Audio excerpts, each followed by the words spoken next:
When people think of empires collapsing, they imagine blood, chaos, and revolution.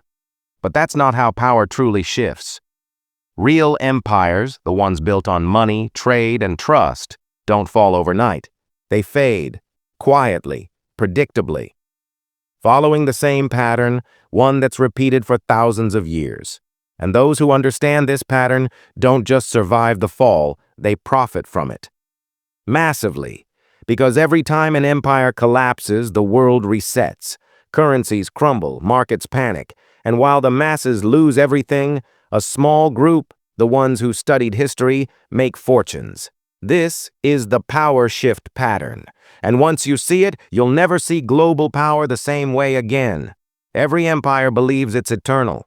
Rome thought so, Britain thought so, and today America thinks so. But history whispers the same warning. No empire lasts forever. Rome didn't collapse because of a single battle. It collapsed because its currency, the denarius, lost trust. They printed more silver coins to fund their wars. And as the silver content dropped, so did the empire's credibility. Citizens didn't notice at first. Markets still functioned. Merchants still traded. But behind the scenes, inflation was eating the empire alive. Sound familiar? Because centuries later, Britain did the same thing.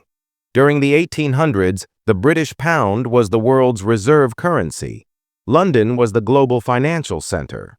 But by the early 1900s, endless wars, massive debt, and colonial overreach began to hollow it out.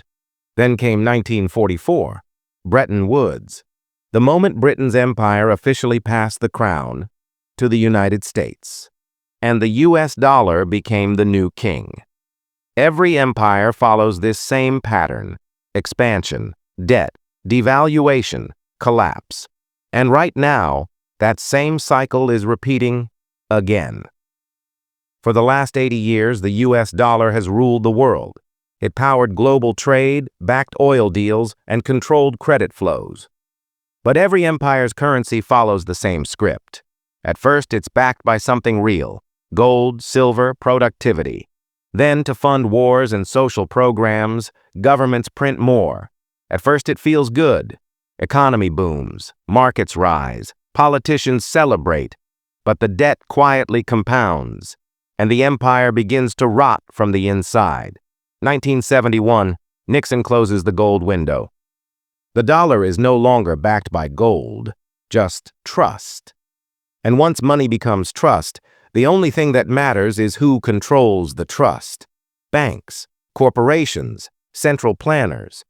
The US learned to weaponize its currency: sanctions, debt diplomacy, financial wars. But here's the problem. Every time a currency becomes a weapon, other nations start building shields. China, Russia, the BRICS nations, all working to build systems outside the dollar: digital payment rails, energy trade in local currencies, and gold reserves quietly rising again. The power shift has begun. And like Rome and Britain before it, the American empire is now in the final stage. Devaluation disguised as growth. Every empire's fall looks different, but the pattern never changes. Here's the four-stage cycle. Stage 1, expansion. An empire rises: innovation, trade, confidence, money flows, debt grows, but it feels harmless because productivity keeps up. Stage 2, financialization. The empire stops making things and starts moving paper. Finance replaces industry. Markets boom. Speculation becomes culture. The system looks richer, but it's hollow.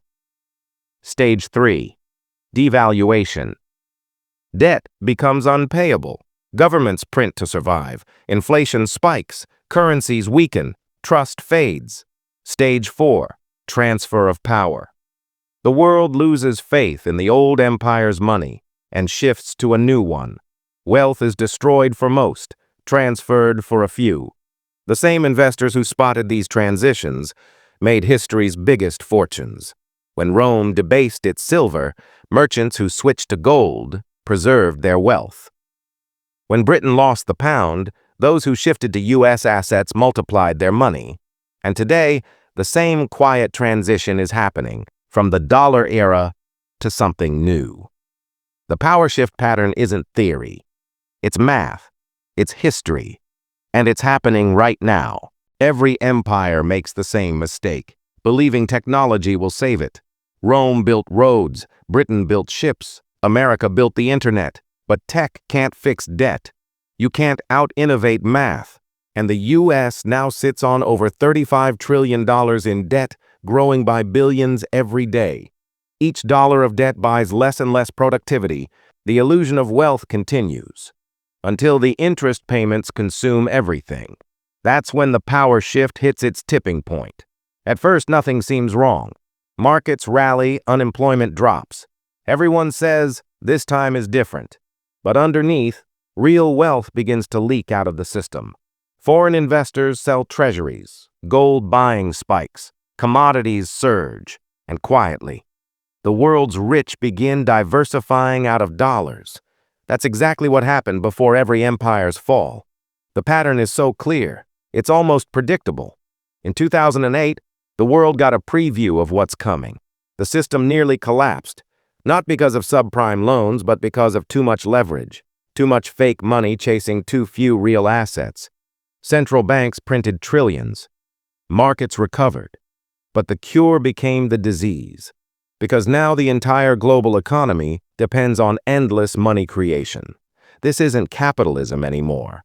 It's creditism, an illusion built on debt and dopamine, and every illusion has an expiration date. But while the masses drown in inflation, a handful of investors are quietly positioning again, just like 1929, just like 2008. They're not predicting doom. They're preparing for transfer. They're moving into hard assets, gold, commodities, real businesses, cash-flowing infrastructure. They're shorting debt, shorting currencies, and accumulating what can't be printed, because they know when the old system dies, real value returns. Every collapse gives birth to something new. After Rome, it was Byzantium. After Britain, it was America. And after the dollar, what comes next? Some say China. Some say BRICS. Some say digital currencies or AI-controlled economies. But history says it's never just one nation. It's a system, a new global order. We're re-entering what analysts call multipolar finance, a world with no single reserve currency, no central empire, just networks of trade and tech competing for trust. That's the power shift pattern's final phase. Fragmentation. Old power loses control, new players rise, and chaos becomes opportunity. This is where the greatest fortunes are made, in the transition. Let's be clear. Crashes don't destroy wealth, they transfer it. In every empire's fall, 95% panic and 5% prepare. That 5% doesn't just protect themselves, they multiply their wealth. Here's how they do it. 1. They study history. They recognize the pattern, expansion, overreach, collapse, and act before headlines confirm it. 2. They move early. They shift into assets outside the empire's control: gold, energy, land, private credit, and strong foreign currencies. 3. They follow liquidity. When governments print, money chases scarcity. They own what can't be printed: oil, farmland, data infrastructure, AI compute power. 4. They stay quiet. Real wealth moves silently. While everyone debates politics, they buy distressed assets and emerging market exposure at generational lows. When the system resets, they're holding the new world's foundation. And when the crowd finally wakes up, it's too late. You don't need a degree in economics to see it. You just need to pay attention. BRICS nations forming their own currency systems. China buying gold at record speed. U.S. debt hitting unsustainable levels. De-dollarization accelerating quietly. Inflation staying sticky despite rate hikes. Billionaires buying farmland, data centers, and energy grids, not stocks. These aren't random moves. They're chess pieces. And every empire before this played the same game. Right before the fall, the power shift isn't coming. It's here. What makes this pattern so powerful isn't just economics. It's human nature. Every generation believes the same lie. This time is different. When Rome debased its coins, citizens still trusted them. When Britain abandoned gold, traders still used pounds. When the dollar went fiat, people called it progress. Denial is always the final stage before collapse, because people don't want to believe that the system they depend on is temporary. But the smart ones, the 5%, they understand. Money isn't wealth. Trust is. And when trust shifts, wealth follows. That's the essence of the power shift pattern. It's not about predicting the end. It's about seeing the transition. Every empire has a snap moment, a single event that exposes the illusion. For Rome, it was when soldiers refused to accept their own currency. For Britain, it was when the US refused to convert dollars to gold. For America, it could be the next credit crisis, debt ceiling standoff, or geopolitical shock that forces the world to question the dollar's dominance. No one knows the exact date, but when it happens, it will look like chaos until the dust settles. Then you'll see the same faces emerge on top again, the ones who studied, prepared, and moved before the crowd.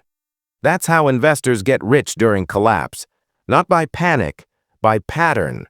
History doesn't repeat, it rhymes. But when you listen closely enough, it sounds like a melody you've heard before.